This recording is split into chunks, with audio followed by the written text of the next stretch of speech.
ಸಂತೋಷ್ ಭಟ್ ಮಾಡುವ ನಮಸ್ಕಾರಗಳು. ವೀಕ್ಷಕರೇ, ಇವತ್ತು ಒಂದು ಬಹಳ ಮುಖ್ಯವಾಗಿರ್ತಕ್ಕಂಥ ವಿಚಾರ. ಏನು ವಿಚಾರ ಅಂತ ಹೇಳಿದ್ರೆ, ಹಿಂದೆ ಮಹಾ ಋಷಿ ಮುನಿಗಳೆಲ್ಲ ಎಂತೆಂಥದ್ದೋ ಲೋಕಕ್ಕೆಲ್ಲ ಪ್ರಯಾಣ ಮಾಡ್ತಾಯಿದ್ರು.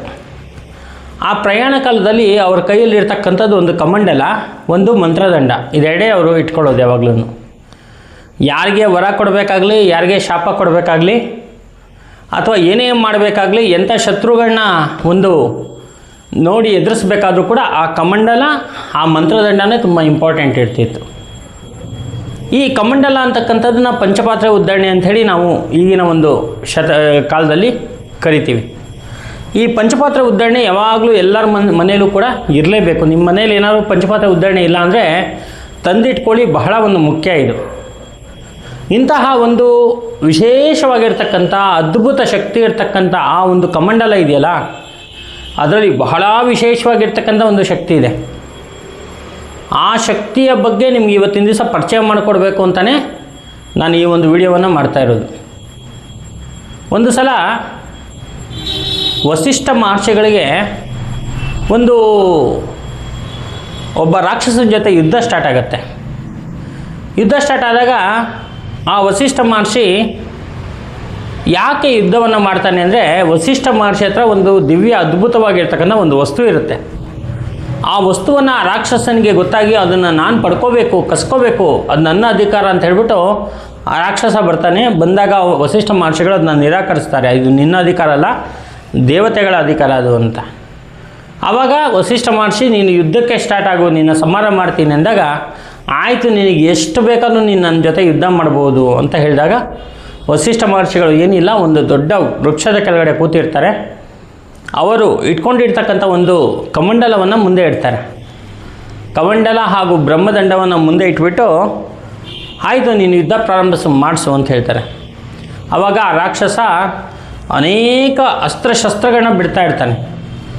ಆ ಅಸ್ತ್ರಶಸ್ತ್ರಗಳನ್ನ ಬಿಡೋ ಅಷ್ಟು ಅಸ್ತ್ರಶಸ್ತ್ರಗಳು ಹೋಗಿ ಆ ಕಮಂಡಲ ನುಂಗ್ತಾ ಇರುತ್ತೆ, ಬ್ರಹ್ಮದಂಡ ನುಂಗ್ತಾ ಇರುತ್ತೆ. ಸೊ ಇದೆರಡೂ ಕೂಡ ಇವನು ಗದೆ ಎಸ್ತರೆ ಆ ಬ್ರಹ್ಮದಂಡ ನುಂಗುತ್ತೆ.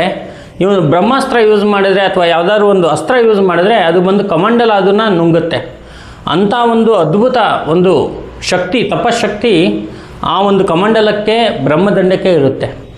ಹಾಗಾಗಿ ಆ ಒಂದು ಕಾಲದಿಂದ ಈ ಕಾಲದವರೆಗೂ ಕೂಡ ಆ ಒಂದು ನಾವು ಏನು ತುಂಬ ಯೂಸ್ ಮಾಡ್ತೀವಿ, ಪಂಚಪಾತ್ರೆ ಉದ್ಧರಣೆ ಅಥವಾ ಕಮಂಡಲ ಅಂತ ಹೇಳ್ತೀವಿ, ಅದಕ್ಕೆ ಅಷ್ಟು ಶಕ್ತಿ ಇದೆ. ಸೊ ಇದನ್ನು ನೀವು ಏನು ಮಾಡಬೇಕು ಅಂತ ಹೇಳಿದರೆ, ಬಹಳ ಮುಖ್ಯವಾಗಿ ನಾನು ಹೇಳುವಂಥ ಒಂದು ತಂತ್ರ, ಇದನ್ನು ನೀವು ಮನೆಯಲ್ಲಿ ಮಾಡಿದ್ರೆ, ಇದನ್ನು ಒಂದು ವ್ರತದ ಥರ ಇಟ್ಕೊಳ್ಳಿ. ಈ ಒಂದು ವ್ರತವನ್ನು ನೀವು ಮಾಡಿದರೆ ನಿಮಗೆ ಬಹಳ ಒಂದು ಒಳ್ಳೆಯ ಯೋಗ ಬರುತ್ತೆ, ಸಾಕಷ್ಟು ಹಣ ಐಶ್ವರ್ಯಗಳು ನಿಮ್ಮದಾಗುತ್ತೆ. ಏನು ಮಾಡಬೇಕಪ್ಪ ಅಂತ ಹೇಳಿದ್ರೆ, ಈ ಒಂದು ಕಮಂಡಲ ಅಥವಾ ಪಂಚಪಾತ್ರೆಯನ್ನು ಹುಣ್ಣಿಮೆ ದಿವಸ ಚೆನ್ನಾಗಿ ತೊಳಿಬೇಕು. ಚೆನ್ನಾಗಿ ಅಂದರೆ ಅಂಗಡಿಯಲ್ಲಿ ಹೆಂಗೆ ತಂದಿರ್ತೀರೋ ಅದಕ್ಕಿಂತ ಒಳ್ಳೆ ಶೈನಿಂಗಲ್ಲಿ ತೊಳಿಬೇಕು. ಅದನ್ನು ತೊಳೆದು ಅದಕ್ಕೆ ಅರಿಶಿನ, ಕುಂಕುಮ, ಗಂಧ, ರಕ್ತಚಂದನ, ಸಿಂಧೂರ ಇದೆಲ್ಲ ಅಲಂಕಾರ ಮಾಡಬೇಕು ಆ ಕಮಂಡಲ ಅಥವಾ ಪಂಚಪಾತ್ರೆಗೆ. ಮಾಡಿಬಿಟ್ಟು ಅದಕ್ಕೆ ಒಂದು ಸ್ವಲ್ಪ ಹೂವಿನ ಅಲಂಕಾರ ಎಲ್ಲ ಮಾಡಿ, ಅದಕ್ಕೆ ಋಷಿಗಳ ಒಂದು ವಿಶೇಷವಾಗಿರ್ತಕ್ಕಂಥ ಪೂಜೆಯನ್ನು ಮಾಡಬೇಕು. ಅರಿಶಿನ ಕುಂಕುಮ ಎಲ್ಲ ಇಟ್ಟು ಅದಕ್ಕೆ ಋಷಿ ಪೂಜೆಯನ್ನು ಮಾಡಬೇಕು. ಆ ಋಷಿ ಪೂಜೆಯನ್ನು ಮಾಡಿ ಆ ಒಂದು ಕಮಂಡಲಕ್ಕೆ ವಿಶೇಷವಾಗಿರ್ತಕ್ಕಂಥ ನಮಸ್ಕಾರಾದಿಗಳನ್ನ ಮಾಡಬೇಕು. ಅದನ್ನು ಒಂದು ತಟ್ಟೆಯಲ್ಲಿ ಅಕ್ಕಿ ಇಟ್ಬಿಟ್ಟು, ಅಕ್ಕಿ ಮೇಲೆ ಆ ಕಮಂಡಲ ಇಟ್ಬಿಟ್ಟು ಅದಕ್ಕೆ ಇದನ್ನೆಲ್ಲ ಹಚ್ಚಿ ಹೂವನ್ನು ಸುತ್ತಲೂ ಇಟ್ಟು ಅಕ್ಷತೆಗಳಿಂದ ಪೂಜೆ ಮಾಡ್ತಾ, ಅದೇ ಋಷಿ ಅಂತ ತಿಳ್ಕೊಂಡು ಅದಕ್ಕೆ ಒಂದು ವಿಶೇಷವಾಗಿರ್ತಕ್ಕಂಥ ಪೂಜೆ ಪುನಸ್ಕಾರ, ಒಂದಷ್ಟು ನೈವೇದ್ಯ, ಏನಾದರೂ ನಿಮಗೆ ಶಕ್ತಿ ಅನುಸಾರ ಒಂದಷ್ಟು ನೈವೇದ್ಯ ಮಾಡಿಡೋದು. ನೈವೇದ್ಯ ಮಾಡಿಟ್ಟು ಪೂಜೆಯನ್ನು ಮಾಡ್ಬೋದು, ಅಥವಾ ಶಿವ ಪೂಜೆಯನ್ನು ಮಾಡ್ಬೋದು. ಅದೇ ಶಿವ ಅಂತ ಅಂದ್ಕೊಂಡು ಅದಕ್ಕೆ ಒಂದು ವಿಶೇಷವಾಗಿರ್ತಕ್ಕಂಥ ಶಿವನ ಅಷ್ಟೋತ್ರ, ಶಿವಾಯ ನಮಃ, ಮಹೇಶ್ವರಾಯ ನಮಃ, ಶಂಭವೇ ನಮಃ, ಪಿನಾಕಿ ನಮಃ, ಶಶೇಖರಾಯ ನಮಃ, ವಾಮದೇವಾಯ ನಮಃ, ವಿರೂಪಾಕ್ಷಾಯ ನಮಃ, ಕಪರ್ದಿನೇ ನಮಃ ಅಂತ ಶಿವನ ಅಷ್ಟೋತ್ರ ಇದೆ. ಆ ಅಷ್ಟೋತ್ರವನ್ನು ಓದ್ತಾ ಆ ಒಂದು ಕಮಂಡಲಕ್ಕೆ ಅಥವಾ ಪಂಚಪಾತ್ರೆಗೆ ಧೂಪ ದೀಪಾದಿ ನೈವೇದ್ಯಗಳನ್ನ ಮಾಡ್ತಾ ಒಂದು ವಿಶೇಷವಾಗಿರ್ತಕ್ಕಂಥ ಪ್ರಾರ್ಥನೆಯನ್ನು ಮಾಡಿದ್ರೆ ನಿಮಗೆ ಒಂದು ಹುಣ್ಣಿಮೆಯಿಂದ ಮತ್ತೊಂದು ಹುಣ್ಣಿಮೆ ಅಷ್ಟೊತ್ತಿಗೆ ನಿಮ್ಮ ಜೀವನದಲ್ಲಿ ಏನೋ ಒಂಥರ ಬದಲಾವಣೆ ಬಂದಿರುತ್ತೆ. ಆ ಬದಲಾವಣೆಯಿಂದ ನಿಮ್ಮ ಜೀವನದಲ್ಲಿ ಒಂದಷ್ಟು ಸಾರ್ಥಕತೆ ಬರುತ್ತೆ. ನೀವು ಮಾಡುವಂತಹ ಕೆಲಸಗಳು ಚೆನ್ನಾಗಿ ಸುಸ್ಥಿರವಾಗಿ ಚೆನ್ನಾಗಿ ನಡೆಯುತ್ತೆ. ಎಷ್ಟೋ ಜನ ನೀವು ನೋಡಿರಬೇಕು, ಕಮಂಡಲನ ತೊಳೆಯಲ್ಲ ಮಾಡಲ್ಲ, ಬರೀ ಕಪ್ಪು ಗಟ್ಟಿರುತ್ತೆ ಒಂಥರ. ಅದು ಒಳಗಡೆ ಅಂತೂ ಅದನ್ನು ಒಂಚೂರು ಏನಾದ್ರು ತೀರ್ಥ ಅದರಲ್ಲಿ ಹಾಕ್ಬಿಟ್ಟು ಕೊಟ್ಟರೆ ಕುಡಿಯೋಕ್ಕೆ ಮನಸ್ಸು ಬರಲ್ಲ, ಅಷ್ಟು ತುಂಬ ಹೊಸ್ಟಾಗಿಟ್ಟಿರ್ತಾರೆ. ನೀವು ಹೇಳ್ತೀರಾ ಮನೆಗಳಲ್ಲ, ದೇವಸ್ಥಾನಗಳಲ್ಲೂ ಇದೇ ಗೋಳೆನೆ. ದೇವಸ್ಥಾನಗಳಲ್ಲೂ ಎಷ್ಟೋ ದೇವಸ್ಥಾನಗಳನ್ನ ನೋಡಿದ್ದೀನಿ, ಆ ಕಮಂಡಲ ಆಗಲಿ ಪಂಚಪಾತ್ರೆ ಆಗಲಿ ತೊಳೆಯೋದೇ ಇಲ್ಲ, ಹಾಗೆ ಇಟ್ಟಿರ್ತಾರೆ.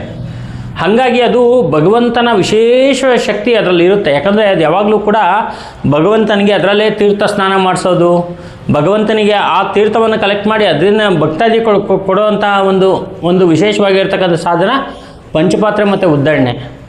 ಸೊ ಇಷ್ಟು ಗೊತ್ತಿಲ್ಲದೇ ಸುಮ್ಮನೆ ಅದನ್ನು ನಾವು ಹಾಗೆ ಇಟ್ಟು ಅದರಲ್ಲಿ ಒಂದು ಅಟ್ಲೀಸ್ಟ್ ಒಂದು ತೊಳೆದು ಒಂದು ಪೂಜೆನೂ ಮಾಡಿಲ್ಲ ಅಂದರೆ ಅದರಲ್ಲಿ ಒಂದು ಅನುಕೂಲ ಅಂತಕ್ಕಂಥದ್ದು ಇರಲ್ಲ. ಆದ್ದರಿಂದ ನೀವು ಯಾವಾಗ ಮಾಡ್ತೀರೋ ಯಾವಾಗ ಬಿಡ್ತೀರೋ ಗೊತ್ತಿಲ್ಲ, ಹುಣ್ಮೇಲಂತೂ ಈ ಒಂದು ತಂತ್ರನ ಬಳಸ್ಬಿಟ್ರೆ ನೀವು ಹುಣ್ಮೆ ದಿವಸ ನಿಮಗೆ ವಿಶೇಷ ಶಕ್ತಿ ಅನುಗ್ರಹ ಎಲ್ಲ ಬರುತ್ತೆ. ಯಾಕೆ ಹುಣ್ಮೆ ಅಂತ ಹೇಳಿದರೆ ಅದನ್ನು ನಾವು ಪೂರ್ಣತಿಥಿ ಅಂತ ಹೇಳಿ ಕರಿತೀವಿ. ಏನು ಆ ಪೂರ್ಣತಿಥಿ ಅಂದರೆ ಪೂರ್ಣವಾಗಿರ್ತಕ್ಕಂಥದ್ದು ಅಮಾವಾಸ್ಯೆ ಹುಣ್ಮೆ ಎರಡೇ ಪೂರ್ಣವಾಗಿರ್ತಕ್ಕಂಥದ್ದು. ಆ ಹುಣ್ಮೆ ದಿನ ಅಂದರೆ ಏನು ಅಂತ ಹೇಳಿದರೆ ಚಂದ್ರನ ಒಂದು ವಿಶೇಷ ಆಕರ್ಷಣ ಶಕ್ತಿ ಆ ಪಂಚಪಾತ್ರೆ ಮತ್ತು ಉದ್ದರಣೆಯಲ್ಲಿರುತ್ತೆ. ಹಾಗಾಗಿ ಅದಕ್ಕೆ ಬಹಳ ಶಕ್ತಿ ಬರುವಂಥದ್ದು. ಅದರಿಂದ ದೇವರಿಗೆ ಅಭಿಷೇಕ ನೈವೇದ್ಯಗಳನ್ನ ಮತ್ತು ಆ ಒಂದು ಅಭಿಷೇಕ ಮಾಡಿ ಅದಕ್ಕೊಂದು ವಿಶೇಷವಾಗಿರ್ತಕ್ಕಂಥ ಪೂಜೆಗಳನ್ನೆಲ್ಲ ಮಾಡ್ತಾಯಿದ್ರೆ ಆ ಒಂದು ಪೂಜೆಯ ಫಲದಿಂದ ನಿಮ್ಮ ಎಷ್ಟೋ ಕಷ್ಟಗಳು ಎಷ್ಟೋ ದೋಷಗಳೆಲ್ಲ ಕ್ಲಿಯರ್ ಆಗುತ್ತೆ. ಇದು ಬಹಳ ಒಂದು ಸಣ್ಣದಾಗಿರ್ತಕ್ಕಂಥ ತಂತ್ರ, ಏನು ದೊಡ್ಡ ವಿಚಾರ ಅಲ್ಲ. ಇದನ್ನು ನೀವು ಮಾಡಿದ್ರೆ ನಿಮಗೆ ಬಹಳ ಅನುಕೂಲ ಆಗುತ್ತೆ. ನಾವಂತೂ ಪ್ರತಿ ಹುಣ್ಮೇಲೂ ಕೂಡ ಇದನ್ನೆಲ್ಲ ಮಾಡ್ತಾ ಇರ್ತೀವಿ. ಹಾಗಾಗಿ ನಿಮಗೂ ಹೇಳ್ತೀವಿ, ಯಾಕಂದ್ರೆ ನಮಗೆ ಅನುಕೂಲ ಆಗಿರೋದ್ರಿಂದ ನಿಮ್ಗೆ ಹೇಳ್ಬೋದು. ನಮಗೆ ಅನುಕೂಲ ಆಗಿಲ್ಲ ಅಂದರೆ ನಿಮಗೆ ಹೆಂಗೆ ಹೇಳೋಕ್ಕಾಗತ್ತೆ. ಹಾಗಾಗಿ ಈ ಒಂದು ತಂತ್ರವನ್ನು ನೀವು ಬಳಸಿ ನಿಮ್ಮ ಜೀವನದಲ್ಲಿ ವಿಶೇಷ ಒಂದು ಅನುಕೂಲ ಇರುತ್ತೆ.